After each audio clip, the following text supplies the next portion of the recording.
Kedu, Jamwali. Awiyo, Nawiyo. Akkam jirtu baga nagaan dhuftanii. Akwaba. Salam, kwa abdahan mata. Naka ngeen def ñu ngi leen a dalal.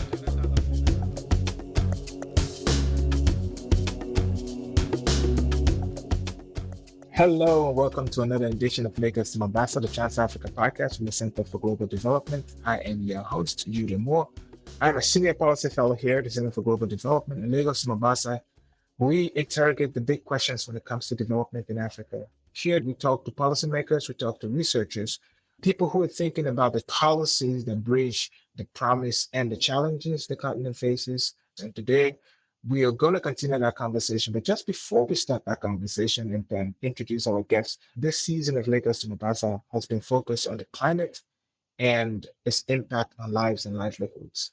We started off talking about how assets in space could be used to help African economies. So what can space tech do for Africa, especially when it comes to climate? Then we had a conversation about critical minerals and if critical minerals provide an opportunity for Africa's transition to renewable energy and how critical minerals could help African communities. We then had a conversation about the impact of climate on farming, especially smallholder farming in Africa, and how smallholder farmers can prepare for climate change and adapt to climate change. Then we continued that with a conversation about energy access. Is Africa's attempt to increase its access to energy at odds with climate mitigation? And the last episode of Lagos to Mombasa was how climate is worsening conflict in Africa. We're continuing that conversation today with climate and migration. And we're very, very pleased to have Dr. Stephen Adaawen from Groningen University in the Netherlands, whose research focuses on environment and narratives around migration and the environment. And today he's going to walk us through how the impact of climate on migration, especially in Africa. Dr. Adaawen, welcome to Lagos to Mombasa. Thank you very much. And thanks for also inviting me. And I'm happy to join the discussion. So this is what you do for a living. And part of the thing is that policymakers listening to this, imagine a policymaker has no real background. I think it's intuitive to people that the climate and changing climate will have an impact on migration. But how does it happen? How generally, if I didn't know anything about climate and migration, what is the direct way in which climate has an impact on migration? Climate has indeed changed in the face of global warming and all of that. We are witnessing changes in climatic patterns, changes in rainfall patterns, an increase in the frequency and severity of extreme weather events. And of course, when you look at that, that also affects not only human populations and all of that, but also has an impact on the environment in terms of the provision of ecosystem services and all of that. And that indirectly affects both humans and then, of course, biodiversity. So if we want to look at it in terms of the impact on human mobility or migration, if you like, I want to emphasize that we have the tendency to draw this simplistic conclusion that there's climate change and as a result, there's migration, but there's no direct cause relationship between climate change and migration. Normally, climate change interacts with existing vulnerabilities. It can be socioeconomic, it can be political, it can be all, different factors that come into play. So climate change interacts with these existing factors or drivers to impact human mobility. And the International Organization for Migration, they have a report. I think the second report came out this year in March, and the Africa Migration Report. And one of the things it says is that conflict, violence, and climate-induced disasters are major drivers to displacement in Africa and around the world. So a good place to start then is what is the distinction between migration and displacement? Okay, well, looking at human mobility within the context of climate change and disasters, the Human Mobility Advisory Council distinguishes between three types of human mobility. So we're looking at migration, which basically looks at voluntary movement, looking at displacement, which is often as a result of factors that force population mobility or human mobility. And then you are looking at planned relocation, which is often the conscious effort, or it could be voluntary, it could be forced, that is often made to relocate or move people from highly vulnerable areas to less vulnerable areas, to reduce the risk or to enhance resilience to whatever risk that the vulnerable population may be facing. So, to distinguish between migration and displacement, then in this case, within the context of climate change and disasters, migration is often voluntary because a lot of factors come in, then the person decides, the affected person or the vulnerable population then decides. And even quite apart from that, there are also other intervening factors. This could be demographic, it could be household characteristics, or the availability of facilitating factors that helps this affected person to be able to migrate as a response to the impact or the risk. With displacement, maybe as a result of your vulnerability, you are overwhelmed. The capacity to be able to cope with the impact, you are not able to do so. So if you're overwhelmed, then you are displaced. You are not able to kind of like fulfill your usual daily routines or livelihoods and all of that. So in short, the distinction has to do with whether the movement is voluntary, is conscious, or it is forced.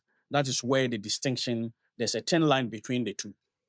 Is the consensus here that all of these forms of human mobility are going to be impacted by climate? That we're going to see, whether it's voluntary, we're going to see more of that. Whether it's involuntary, we're going to see more of that. Whether it's conscious, we're going to see more of that. Yes, because extreme events, talk about floods, talk about hurricanes, talk about heavy rainfall, talk about sea level rise, talk about landslides, and all of that will also increase. What this will mean is that people will be affected. And one of the common strategies people often adopt to respond to these impacts is often what? Migration. Normally, the motivation is to be able to address the immediate, impact on their livelihoods, their well-being, and all of that. So these factors will come into play to actually drive the increased mobility of people in almost every region. And there's even evidence to suggest that this will likely increase by 2050 up to millions of people. Yeah, you quote the World Bank in your report, in your paper, that Yes. says that, by 2050, we could see up to 100 million people who will move internally Yes. within Africa. And now, some of this is from the environmental degradation. So maybe 2 years ago, we saw about 5 years in a row where the rains were late in East Africa. And so because of that, we had droughts and people couldn't. Now, recently, there were floods in Chad, in Nigeria, and we're seeing that all over. How do these interact with the movement of people? These movements, are they permanent? Well, it depends on what is even the purpose or the cause of the movement. It's because of the floods. So Right. people move as a result of the threat.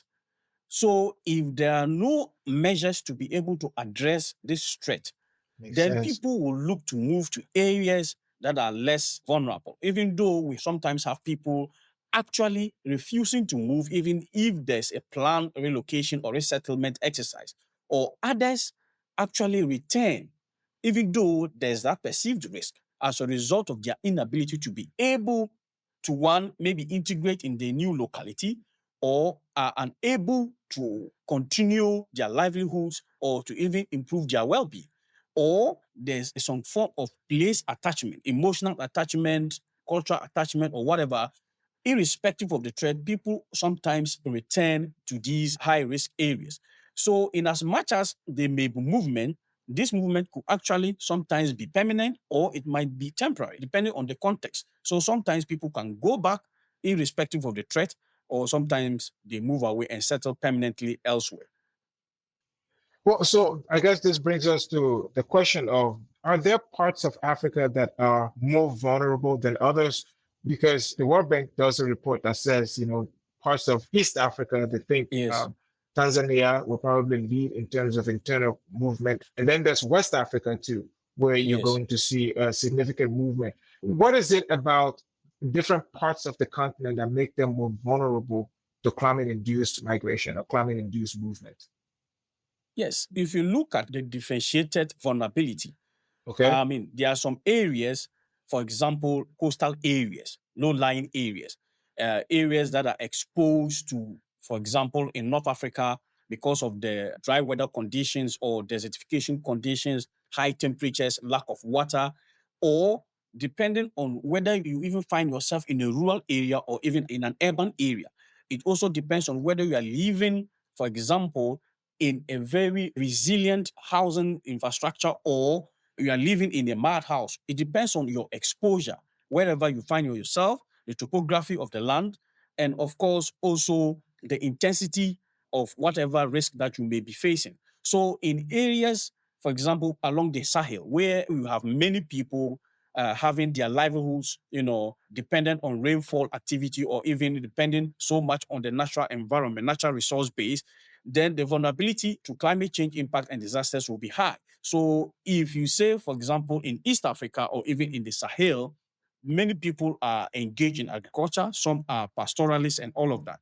So in the case of drought, lack of rainfall, people will be affected. This can degenerate into issues of food insecurity, or even in the worst case scenario, you have famines and all of that. So the differences depends on wherever you find yourself and the exposure and the ability of the people or the necessary infrastructure or institution to enhance or facilitate the adaptation or even coping mechanisms. This also partly explains the differences that you find when it comes to the vulnerability.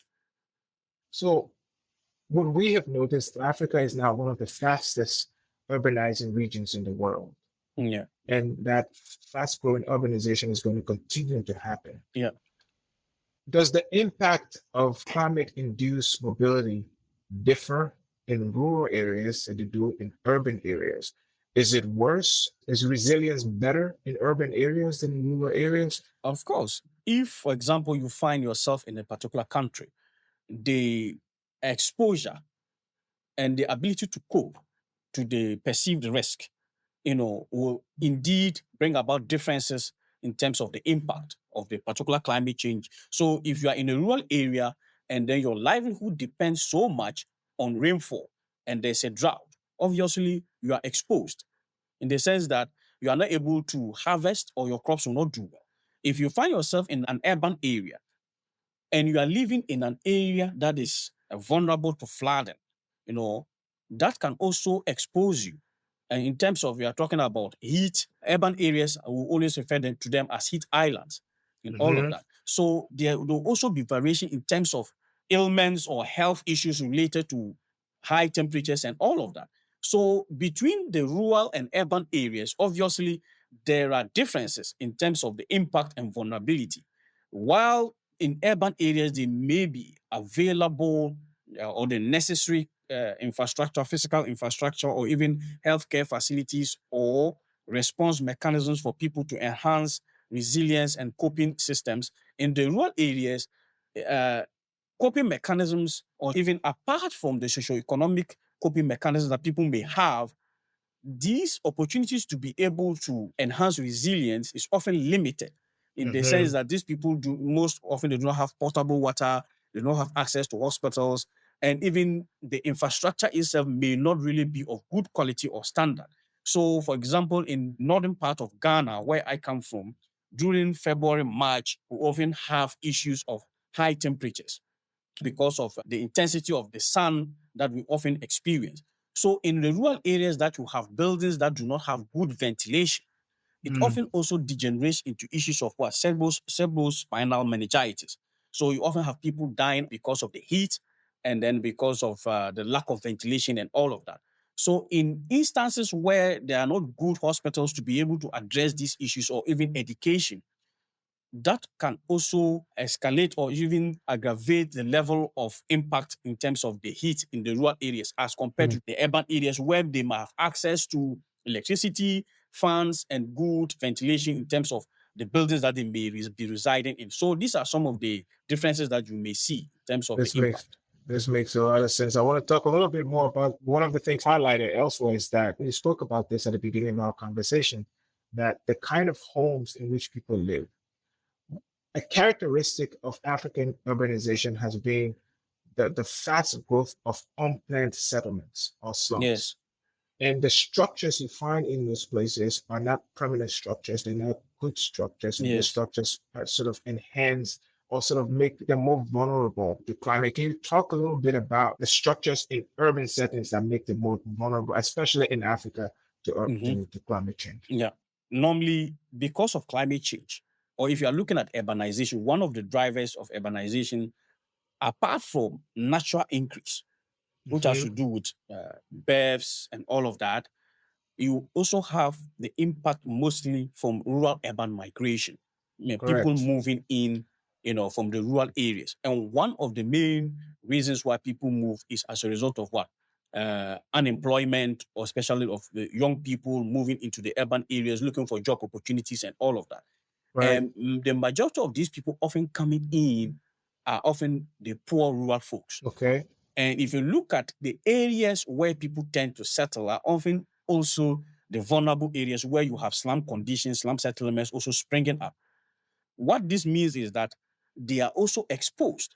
So if you look at the major cities in West Africa, for example, Right. many of the slums sometimes find themselves in these low-lying coastal areas. So you have all these corrugated iron sheets being modeled into settlements or even housing for people. So if there's sea level rise or even any form of little rain at all, and because of the lack of drainage system and all of that, all these areas often get flooded. And Flooded. if you, Yes. quite apart from that, because of the lack of effective drainage systems also, you have all these choke gutters and stagnant water that creates the perfect conditions for what? Breeding mosquitoes. And that will also tend to bring about issues of malaria and several other diseases. So we are not looking at it in terms of the direct impact in terms of the physical loss or loss of property and all of that. We are also looking at the health implications of these slum settlements that you often find in the vulnerable areas. And it also has to do with the lack of enforcement of existing regulations or building codes. So you have people that are even wealthy and can build nice houses, and yet these houses are built along waterways, or they just go to a particular wetland that also plays an important role in allowing for rainwater to seep in order for it not to flood. Right. We have people turning all these wetlands and waterways into settlements, and that block the flow of water. So if there's any little rain at all, then it translates into flooding. And also the modern buildings that we are having, people are now even not creating green spaces to Mm. allow for water to be able to seep or even leach into the ground. So you have people creating pavements, and even in many places that I know, in Accra, for example, people now even put plastics before they even put the pavement blocks. They put plastics beneath the pavement blocks, and then before they put the pavement. So if it rains, the water does not even flow or have any form of runoff or even flow down. They rather, run off onto the neighborhoods and causes flooding. So these are some of the issues that come into play in creating vulnerabilities or even exposing people to risks in the urban areas. So as we think about this, climate also has a disproportionate impact on different groups of people. Yes. And I wanted you to talk a little bit about the impact of climate on women, because depending on how much resources a group or person has in society, it speaks to the amount of resilience. Are there unique burdens from climate change that fall on women? Yes, because of existing unequal power relations, unfavorable laws, social cultural factors, and all tend to discriminate against women. First, women are also actively involved in supporting the household in terms of agriculture activities, which are also dependent on rainfall. So, if climate change affects crop production and all of that, women are affected. That also indirectly also affects children. Quite Children, apart from that, yes. if you look at the typical traditional household setup in Africa, women and girls and children are in charge of household provision in terms of fetching water, cooking, and all of that. Where they go to get water and all of that for the household are often distant places, because we do not have this pipe-borne water or even taps at our homes and all of that. So if there's drought or water scarcity, people will have to walk longer distances to be able Hmm, to get water. And that this is true. exposes them to issues of attacks or even conflicts in terms of water usage. And even within the household setup, there's evidence to suggest that whenever there's climate change or drought or even any form of environmental shocks, it also degenerates into gender-based violence. Women tend to suffer the more when there's climate change or issues of drought in many areas. And even recently, we did some work in Lesotho, where we found that because of climate change impact on agriculture activities and whatnot, what it is, many Basotho men, even right from long time in history, they often migrate to work in South Africa in the mines, in the plantations, serious plantations, and all of that. And the women tend to stay behind, to take care of the children. And that will also mean that they will have to engage apart from the remittances they receive, they will have to engage in agricultural activities. But here is the case, because of droughts and unfavorable rainfall and all of that, agriculture is also being affected. So women tend to experience or be affected more, and also looking at elderly people, persons living with disabilities, they are also very vulnerable to the impacts of climate change. I think this is evident to everyone who follows this, but it was important for us to have this conversation. It's pretty clear that unless something is done to mitigate this, because we can expect extreme weather events to increase, these problems are only going to get worse. So policymakers listening to us, maybe the president of Ghana, the new president after the election, he is listening to a podcast and he decides to listen to Lagos to Mombasa and he hears this. Or the new president of Liberia, he's going for a walk and he decides to listen to us. We now want to propose, what can countries in this condition do? Kenya recently, most of Nairobi, huge portions of Nairobi and other parts of Kenya were underwater. What can countries do to mitigate the effect of the climate so that the impact on migration is less, right? Let's assume that these presidents, heads of state, prime ministers are listening to you, Stephen. What are recommendations you can make to them? So what I would advocate, first and foremost, is that governments or African countries should come up with appropriate policies that seek, to address climate mitigation, but also find innovative ways that can help enhance climate change adaptation. Now, when you look at most of the policies, there are several nice, good policies that are often developed, but enforcement is often always a challenge. There are building codes, there are policies to guide in terms of environmental conservation, logging and all of that. But the same politicians often do not enforce these laws. So what I would suggest is that at the basic level, we'll have to find innovative ways to stem deforestation. Deforestation is a big issue in most African countries. So what we can do is to come up with innovative ways to encourage people to plant more trees and also to discourage deforestation. Secondly, we can look at enforcing our laws in terms of, for example, I will also always cite Ghana because I'm from Ghana. If you look at the country is facing the issue of illegal mining, surface mining, where the water bodies are getting polluted. We call it galamsey in Ghana. If you look at our forests are being destroyed, cocoa plantations and farms are being taken over and destroyed to do surface mining for gold.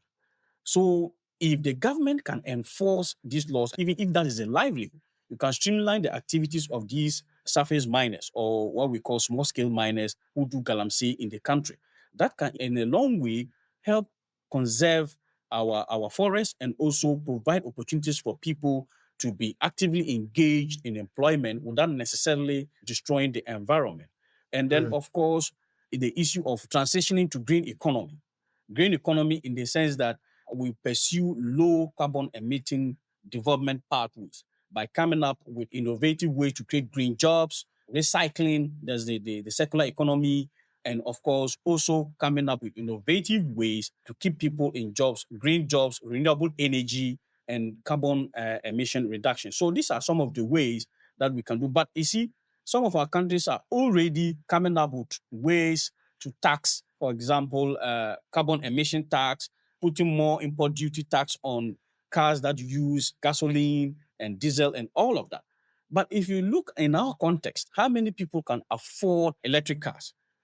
So what we can do is that we can encourage this mass transportation system where we can use electric buses and ensure that people, they are effective in terms of their timing and all of that, so that encourage people to be able to use the mass transportation and even explore rail.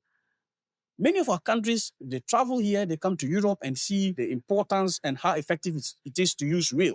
You can take so many people, and yet what we do is that we don't even give consideration when it comes to the construction of rail or even considering rail as part of our transportation systems. All these innovative ways can help climate mitigation and adaptation. And lastly, also pursue renewable energy. We have this hot sun, all year round. We have wind energy, or even we can even tap energy from the waves. So if we are able to even subsidize, even if you don't want to do it on a large scale, you can subsidize solar energy in terms of solar panels so that people can afford to buy the solar panels, and then we can improve our energy system through renewable energy. So these are some of the innovative ways we could explore. All right. So the governments and policymakers listening, one is to pursue green responses, planting trees. I should point out, though, that a lot of the deforestation is used for firewood. And so if we can find cleaner ways for people to cook, that will help. But all of the things you said was focused, and that's probably based on the question I asked you, was focused on African governments. Historically, Africa has emitted the least. In fact, total emissions from Africa is less than 4%. Yet Africa is the most exposed by the impact of climate change. So the countries that have historically emitted the most, what do they owe Africa? What do we owe the people whose lives have been disrupted by climate change? They should walk the talk. In how far are you translating these mitigation strategies or even agreements that you make at the COP level onto the ground? So I will advocate that first and foremost, they should walk the talk. They should cut down on emission and also find ways to support the countries in the global south that are suffering as a result of their own actions. African countries do not emit that much. It's insignificant. So if you are saying that African countries should not cut forests and all these things and cut down your emission and all of these, then you have to put the necessary structures in place in terms of funding, financing, and all of that to support all these countries that are suffering food security and flooding, disaster, and all of that.